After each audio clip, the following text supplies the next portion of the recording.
अभी एनडीए 121 पर, बहुमत के आंकड़े से महज 1 सीट दूर। लेकिन आज ये वोटिंग, ये जो काउंटिंग की प्रक्रिया है, ये लंबी चलने वाली है, इसमें भी कतई कोई दो राय नहीं है। और जो कह रहे हैं रोहन गुप्ता कि अभी तो 2 राउंड भी पूरे नहीं हुए बहुत जगह, अभी इंतजार कीजिए हमारे पक्ष में आएगा, तो पलटकर सुधांशु मित्तल आप भी तो ये ताल ठोक सकते हैं कि अभी तो दूसरा राउंड हुआ है, हम अभी 121 पर हैं, हम 150 पार करने वाले हैं। ऐसा है संदीप जी, कुछ समय में सत्यता सामने आ जाएगी। चुनाव हो चुके, अब खाली ढकली खाली ढोल बजाने से फायदा क्या है? हाँ। अब तो जो है जनादेश का सम्मान करने का समय है। हाँ। जनादेश जो है, यहाँ तो दिख रहा है कि ये जनादेश जेडीयू भाजपा के गठबंधन के पक्ष में जाने वाला है। मेरा जो सबसे ज्यादा महत्वपूर्ण इसमें जो रहेगा वो रहेगा इसका विश्लेषण, क्योंकि इस चुनाव के बारे में बहुत सी ज्यादा थ्योरियां जिसको कहते हैं बाजार में बेची गई थी, और बहुत विश्लेषण, बहुत चुनावी जिसको कहते हैं गुरुओं ने बहुत विश्लेषण निकाले। अब ये सारे जो नतीजे आ रहे हैं, ये शायद उन सारे विश्लेषणों को दरकिरार रख के एक नया संदेश देने वाले हैं। तो नया संदेश क्या होने वाला देखते हैं ना, उसमें क्या है। लेकिन स्वाभाविक तौर पे मेरी बातें खिलना बहुत स्वाभाविक है। अच्छा, खिलने लगी आपकी 15 साल के कार्यकाल के बाद, 15 साल के कार्यकाल के बाद एक बार दोबारा भाजपा जेडीयू गठबंधन दोबारा सरकार में आएगा जनादेश लेके, इससे सुखद अनुभव तो हो ही नहीं सकता। और जो अभी तक रुझान दिख रहे हैं और आंकड़े दिख रहे हैं उसमें ये स्थितियां और मजबूत होने जा रही है, ऐसा रुझान आ रहा है। अच्छा, मुझे ये भी बता दीजिएगा शरीर के किस हिस्से में होती हैं बाँछें सुधांशु मित्तल? और मैं एक पॉइंटेड सवाल आपसे पूछ रहा हूं क्योंकि आप भी एक सोफोलॉजिस्ट हैं। दरअसल कम लोग इस बात को जानते हैं, आप आंकड़ों को हमसे कहीं बेहतर समझते हैं, परख सकते हैं। संजय शर्मा पीछे चल रहे हैं मुजफ्फरपुर में, नंदकिशोर यादव पटना साहिब से पीछे चल रहे हैं, मंजू वर्मा पीछे चल रही हैं, जीतन राम मांझी हम के अध्यक्ष वो पीछे चल रहे हैं। चुनाव में जब बड़े नेता पीछे चलने लगे, वो भी एक संकेत देते हैं क्या? और am I reading too much into it? देखिए, हर चुनाव क्षेत्र का एक स्थानीय परिप्रेक्ष्य जरूर होता है। अगर एक राज्य का परिप्रेक्ष्य होता है तो एक स्थानीय परिप्रेक्ष्य जरूर होता है। वहां पे कौन कौन लोग चुनाव लड़ रहे हैं, वहां स्प्लिट हो रहा है नहीं हो रहा है, वहां कास्ट कॉम्बिनेशन कैसे चल गया है, तो इसमें बहुत फैक्टर्स होते हैं। तो किसी एक विशेष चुनाव क्षेत्र का विश्लेषण जो है वो जनरलिटी में करना बड़े चेहरे पीछे चले, चंद्रिका राय भी पीछे चल रहे हैं परसा से, ये संकेत देता है कि मैं एज ए सोफोलॉजिस्ट आपसे सवाल पूछ रहा हूं, बीजेपी के नेता से नहीं। नहीं, मैंने कहा कि बाकी ट्रेंड में अगर हम लोग जीत रहे और ये लोग अगर पीछे चलेंगे तो एक स्वाभाविक निश्चित होता है कि भाई वहां पे लोकल एंटी इनकम्बेंसी व्यक्तिगत तौर लेकिन जरा नतीजे के थोड़े से और इसके अंदर नहीं, इंतजार हम करेंगे। देखिए, बड़ा टेंटलाइजिंग फिगर पर आप अटके हुए हैं, 121, एक कदम दूर बहुमत से। लेकिन अभी काउंटिंग का सिलसिला भी बहुत लंबा खिंचना है, अभी हमें और इंतजार करना पड़ेगा। ये अमूमन जब विधानसभा चुनाव होते हैं 11 बजे तक जी ट्रेंड क्लियर हो गई, इस बार ट्रेंड क्लियर नहीं हो रही है। क्या ये कहना गलत होगा? राजेश बादल वरिष्ठ पत्रकार हमारे साथ जुड़ गए हैं। राजेश, गलत तो नहीं कह रहा मैं, अब ये 11 बजे वाला चुनाव नहीं है। हम लोग पूर्ण आश्वस्त थे। कल जो एग्जिट पोल आया था मैं उससे असहमत था और पूरी भारत ये देखना होगा कि बिहार हमेशा से चौंकाने वाला रहा है। एक ऐसा प्रदेश है जहां का मतदाता बहुत ही जलेबी नुमा कई दफे अपना जो है वर्डिक्ट देता है वो देता है। तो अभी ये बात सही है कि बड़ी विधानसभाओं में अभी 1 राउंड या 2 राउंड ही हुए हैं और 8 से 12 राउंड होने हैं, तो सारा दिन बाकी है, तो ऊपर नीचे हो सकता है। लेकिन आपने जैसे भी आपका स्क्रीन जो दिखा रहा है, एनडीए करीब एनडीए पार कर गया है, बहुमत का आंकड़ा 123 पर मुझे लगता है हाँ पार कर गया है। तो इसका अर्थ यह है कि बीजेपी के हाथ में लड्डू है।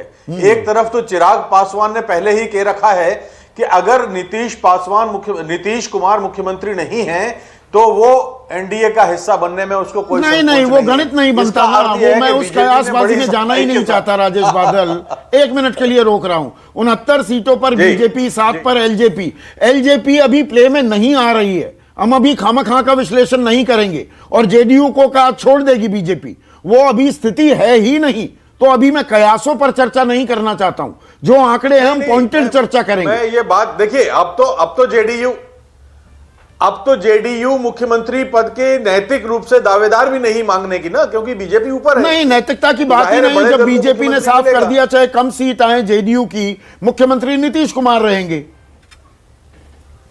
वो अगर 80-85 का आंकड़ा बीजेपी का होता और 30 का आंकड़ा जेडीयू का होता, तब मैं ये चर्चा अभी फिलहाल आगे बढ़ाने के लिए तैयार था। अभी 69 पर बीजेपी, 50 पर जेडीयू, मेरे ख्याल से इसमें चर्चा की गुंजाइश है क्या राजेश बादल? नहीं, चर्चा की गुंजाइश इसलिए है कि इसमें नीतीश कुमार का भविष्य दांव पर लगा है संदीप, और चूंकि वो अब एनडीए एकदम बहुमत का एक कदम आगे हो गया है, इसलिए अब ये मान के चलना चाहिए कि जब तक महागठबंधन आगे नहीं जाता है, ऊपर नहीं आता है, तब तक एनडीए की आंतरिक राजनीति पर आपको विचार करना ही होगा। सुकेश, देखिए, इस फिगर में नीतीश कुमार मुख्यमंत्री होंगे। एग्जैक्टली वो एक डिसाइसिव सीएम नहीं होंगे। वो हो सकता है कि बीजेपी को ऑफर करें कि आपकी तरफ से कोई सीएम हो जाए, हमारी सीटें कम हुई है, हमारी ये मॉरल डिफीट है, मैं इसको एक्सेप्ट करता हूं। बीजेपी कहेगी कि नहीं, हम आपके चेहरे पे चुनाव लड़े हैं। अंदर अंदर ये चर्चा होगी कि एलजेपी ने कितनी सीटों पे जेडीयू को नुकसान पहुंचाया है। फिर अंदर ये भी चर्चा होगी कि जिस लेवल पे क्लैरिटी होनी चाहिए थी, उस लेवल पे क्लैरिटी नहीं हुई। ग्राउंड पे, सतह पे, धरातल पे हॉबनॉबिंग थी बीजेपी और एलजेपी नेताओं के बीच। आपके बहुत सारे कैंडिडेट एलजेपी के टिकट पे चुनाव लड़ गए। ये सारी चीजें प्ले में आएंगी, लेकिन एक बात अंडरलाइन हो गई, अब दोनों इक्वल पार्टनर्स हैं, कोई लेसर पार्टनर नहीं है। जो डिसाइसिवनेस थी नीतीश कुमार की, जो ताकत थी उनकी कि 141 और 102 सीटों पे लड़ा करते थे, वो 115 और 110 पे आ गए। वो सिंबॉलिक बड़े भाई की भूमिका में नीतीश कुमार थे, और ये फिगर इस बात की तरफ इशारा करता है, उसको अंडरलाइन करता है कि बीजेपी और जेडीयू में अब लेसर पार्टनर अगर कोई है तो वो जेडीयू हो सकती है, वो बीजेपी नहीं होगी। नहीं, और लॉन्ग टर्म चर्चाएं चल रही थी, और इसीलिए बीजेपी के लोग लगातार कह रहे थे, अनुराधा, कि कम भी सीट आएंगी जेडीयू की, और यह बड़ा दिलचस्प था अपने आप में। जेडीयू ने इस बात पर ऐतराज दर्ज कभी नहीं करा है कि अरे भैया हमारी सीटें कम क्यों आएंगी, 115 पर हम जीत रहे हैं, हम ज्यादा सीट लेंगे। वो भी मानते थे, वो भी कहते थे कि हाँ हमारी कम आएंगी। देखो बीजेपी कह रही है ना, कम भी आई तो भी मुख्यमंत्री नीतीश होंगे। तो अगर 50 के करीब नीतीश रहते हैं, 65-70 पर बीजेपी होती है, तो ये अभी चर्चा करना क्या वाजिब है कि नीतीश मुख्यमंत्री होंगे या नहीं होंगे, या there is a sting, there is a twist in the tail also waiting to happen? देखिए, मैं इसको इस तरीके से देखती हूँ कि चाहे जेडीयू हो या आरजेडी, दोनों इंपॉर्टेंट पार्टीज रही हैं बिहार की, लेकिन दोनों अपने नेशनल अलायंस के कारण पोस्ट कोविड में उन्होंने, जैसे जेडीयू को नरेंद्र मोदी का चेहरा ज्यादा इंपॉर्टेंट लगा, उनको लगा कि अगर उनकी नैया पार होनी है तो नरेंद्र मोदी का फुल सपोर्ट, फुल उनका कॉन्फिडेंस चाहिए। इसलिए जेडीयू ने एक शब्द नहीं बोला, जेडीयू ने हर वो बात मानी। इनफैक्ट जिस तरीके से शुरुआती दौर में आप देखेंगे कि इलेक्शन का जब माहौल शुरू हुआ था, और जिस तरीके से एलजेपी जो है वो आगे बढ़ रही थी, और जिस तरीके से चिराग ने पूरा माहौल बनाया था, उसके बावजूद नीतीश कुमार ने ज्यादा कुछ बोला नहीं, उन्होंने रिएक्ट नहीं किया।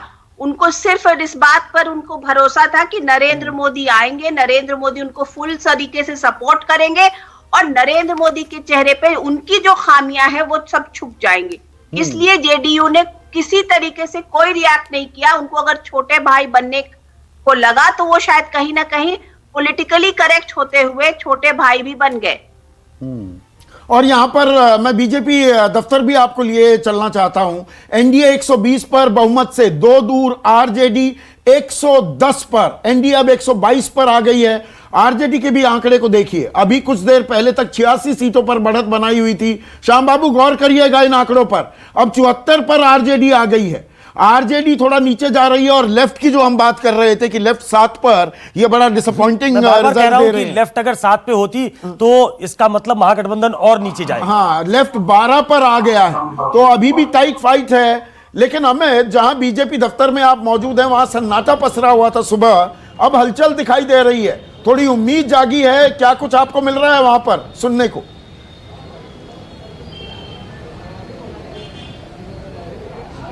जी देखिए, जो अध्यक्ष हैं संजय जायसवाल वो यहाँ पर आ चुके हैं, वो यहाँ अंदर कमरे में बैठे हैं। थोड़ी देर पहले बाहर निकलकर उन्होंने कहा कि नहीं, इंतजार कीजिए, जो वक्त है वक्त का इंतजार कीजिए और नतीजे जो है एनडीए के पक्ष में होगा और शाम 5 बजे हम लोग मीडिया से खुलकर बात करेंगे। तो उन्हें भी उम्मीदें हैं, जिस तरह से रुझान अब उनके पक्ष में आ रहा है और लगातार वो जिलाध्यक्ष से और तमाम लोगों से बात कर रहे हैं। थोड़ी देर पहले अनुराधा जी ने जो बात कही, ये बात संदीप याद हो तो हम और आप भी पहले कर रहे थे कि किस तरह से पूरे चुनाव कैंपेन में नीतीश कुमार ने अपने आप को पीछे रखा। पूरे बिहार में नीतीश कुमार का पोस्टर कहीं नहीं था, सिर्फ और सिर्फ जो जेडीयू का दफ्तर है पटना में, वहां पर नीतीश कुमार की तस्वीर थी, बाकी जगह नहीं थी। एंटी इनकम्बेंसी थी और सबसे बड़ी बात की जो एक जंगल राज है जिस पे फोकस सबसे ज्यादा था, मुझे लगता है अगर बीजेपी जीतती है तो वो उसका बहुत अहम रोल होगा। और खुद नरेंद्र मोदी, बीजेपी और ये जो गठबंधन में अगर जीत होती है तो उसमें सबसे ज्यादा इंपॉर्टेंट 2 ही मैटर हो सकते हैं। एक जंगल राज की जो याद दिलाने की कोशिश की गई और दूसरा नरेंद्र मोदी उसी के दम पर जीतेगी। तो आज बीजेपी में अभी से थोड़ा माहौल बनना शुरू हुआ है।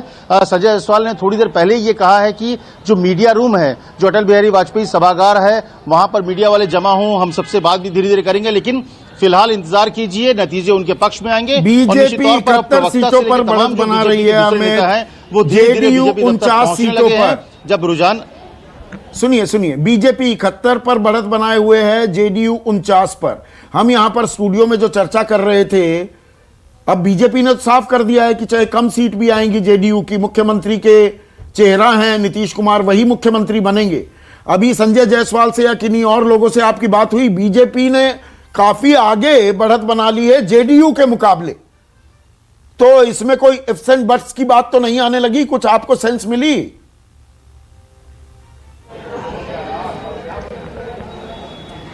नहीं, एक इंटरेस्टिंग चीज, अभी कल एक बयान आया था अश्वनी चौबे का कि नीतीश कुमार को केंद्र की राजनीति करनी चाहिए, उन्होंने ये बात कही थी। लेकिन ये सेंस अभी तक, जैसे थोड़ी देर पहले संजय जायसवाल से हमने बात की तो संजय जायसवाल ने कहा कि बिहार में एनडीए के नेता नीतीश कुमार हैं और हम लोग उनकी अगुवाई में चुनाव। एक और बड़ी खबर आ रही है, बीच में रोक रहा हूं, बीजेपी 72, आरजेडी 72।